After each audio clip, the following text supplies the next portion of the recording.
নমস্কার, তনুশ্রী হোম কিচেনে সবাইকে স্বাগত। আজ রয়েছে পুরনো দিনের হারিয়ে যাওয়া রেসিপি ডুমুর চিংড়ি। ডুমুরে রয়েছে অনেক পুষ্টিগুণ, আর এই পুষ্টিগুণে ভরপুর সুপার ফুড আর চিংড়ি মাছ মিলে তৈরি হবে একটা দুর্দান্ত রেসিপি। তো প্রথমে কড়াইতে সর্ষের তেল দিয়েছি। তেল ভালো মতো গরম হয়ে গেলে আগে থেকে ডুমু করে একটা বড় সাইজের আলু কেটে রেখেছিলাম, সেটা মাঝারি আছে বেশ লালচে করে ভেজে তুলে নেব। এবার ডুমুর দিয়ে দিলাম। আচ্ছা, ডুমুরের দানা ছাড়িয়ে নিয়েছি আর ডুমুর হালকা করে ভাপিয়ে নিয়েছিলাম 5 মিনিট। তো 5-7 মিনিট ভাপিয়ে তারপর তেলে ভেজে নিতে হবে। মাঝারি আছে ডুমুর আমি ভেজে তুলে নেব। তো আলু আর ডুমুর ভাজা হয়ে গেছে, এরপরে চিংড়ি মাছ ভেজে নেব। সেই একই তেলে চিংড়ি মাছগুলো দিয়ে দিয়েছি। চিংড়ি মাছে নুন আর হলুদ কিন্তু দেওয়া ছিল।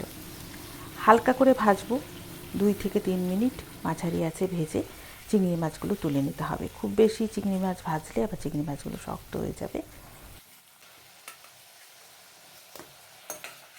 এবার ওই ভাজা সর্ষের তেলের সাথে আর একটুখানি সর্ষের তেল আমি অ্যাড করেছি, তার সাথে গোটা গরম মশলা, তেজপাতা ফোড়ন দিয়েছি। এরপর একটা বাটা মশলা দিয়েছি।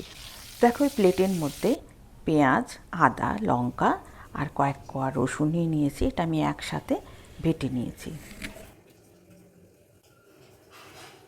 বাটা মশলা দিয়ে দিয়েছি। এরপরে কিছু গুঁড়ো মশলা দেবো, হলুদ, লঙ্কার গুঁড়ো, জিরে গুঁড়ো আর ধনে গুঁড়ো।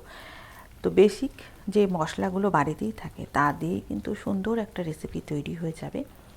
আর মশলাটা খুব ভালো করে জলের ছিটে দিয়ে কষিয়ে নিতে হবে। যখন দেখবে মশলা থেকে তেল ছেড়ে এসছে, সে সময়ের সাথে আমি নুন, চিনি অ্যাড করে দেবো। আর আগে থেকে ভেজে রাখা সবজিটা দিয়ে দিলাম, ডুমুর আলু।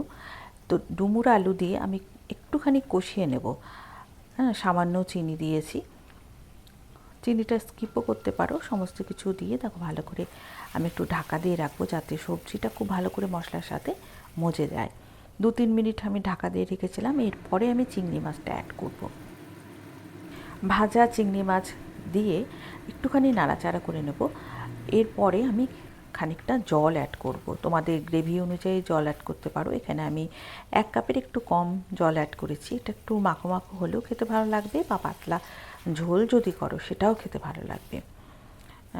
তো এটা একটু মাখা মাখা হবে, এর জন্য আমি 1 কাপের একটু কম জল দিয়েছি। তারপর ঢাকা দিয়ে রেখেছি আরও 5-7 মিনিট, যাতে সবজিটা সুন্দরভাবে মজে যায়। সব শেষে দেখো আমি 1 চা চামচ ঘি অ্যাড করেছি।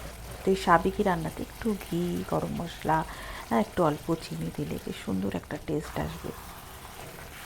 আবার রান্না প্রায় শেষ হয়ে গেছে। ঘি দিয়ে আমি ঢাকা চাপা দিয়ে গ্যাসের ফ্লেমটা বন্ধ করে দেবো। ব্যাস, তৈরি হয়ে গেল দারুণ স্বাদের ডুমুর চিংড়ি, যেটা গরম ভাতের সাথে তো খুব ভীষণই ভালো লাগবে। আমি তো এটা রুটি বা পরোটা, লুচির সাথেও খেয়ে দেখেছি, ভীষণ ভালো লাগে। আমার আসলে ডুমুর আর চিংড়ি দুটোই ভীষণ পছন্দের। তো তা দিয়ে আজকে একটা রেসিপি বানালাম। এটা আমার পুরনো দিনের একটা রেসিপি। অবশ্যই একবার ট্রাই করে দেখবে, আশা করি ভালো লাগবে।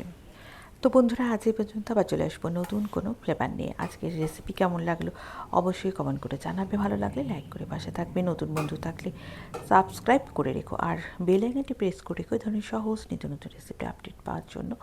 সকলে ভালো থেকো, ধন্যবাদ।